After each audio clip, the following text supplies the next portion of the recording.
కరీంనగర్ పట్టణంలోని సాయినగర్లోని సాయినగర్ గణేష్ మండలి ఆధ్వర్యంలో కాలనీలోని వినాయక చవితి నవరాత్రి ఉత్సవాలు ఘనంగా కొనసాగుతూ ఉన్నాయి. దీనిలో భాగంగా నేడు శుక్రవారం పురస్కరించుకుని సాయినగర్ గణేష్ మండలి ఆధ్వర్యంలో మహిళలకు కుంకుమ పూజ కార్యక్రమాన్ని ఏర్పాటు చేశారు. ఈ పూజా కార్యక్రమంలో సుమారుగా 50 మంది వరకు కాలనీ మహిళలు పాల్గొని అమ్మవారికి ప్రత్యేక పూజలు చేశారు. లక్ష్మీ పూజ ద్వారా మహిళలందరూ సౌభాగ్యంగా సుఖ సంతోషాలతో నిండు నూరేళ్లు కుటుంబం క్షేమంగా ఉంటుందని మహిళలు తెలిపారు. ఈ కార్యక్రమంలోని సాయినగర్ గణేష్ మండలి అధ్యక్షులు జలంధరు, ప్రధాన కార్యదర్శి సురేష్, కోశాధికారి శ్రీనివాసు, సభ్యులు ఏవి మల్లికార్జున్, గుండా సత్యనారాయణ, రాచమల్లు, ఆంజనేయులు, పుల్లూరు సురేష్, ఏవి సతీష్, చంద్రమౌళి తదితరులు పాల్గొన్నారు.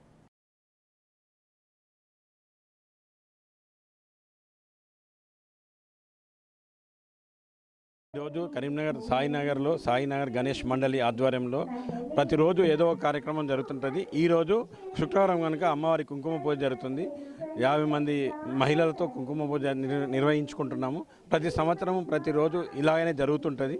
మాకు ఈ దేవుడు అంటే బాగా ఇష్టం. మేము ప్రతి సంవత్సరము నవరాత్రుల్లో మేము శుక్రవారం ఎప్పుడు వస్తే అప్పుడు మేము కుంకుమ పూజలు చేసుకుంటామండి అందరం కలిసి. మాకు ఈ 9 రోజులు మా సాయినగర్లో మాకు ఒక పండగలాగానే ఉంటుంది.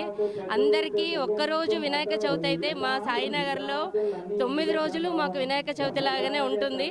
అందరం కలిసి కుంకుమ పూజ చేసుకుంటాము, తర్వాత పసుబొట్లు ఇచ్చుకుంటాము. భోజనాలు కూడా మాకు ఇక్కడ ఏర్పాటు చేస్తారు, మాకు ఏ ఇబ్బంది లేకుండా.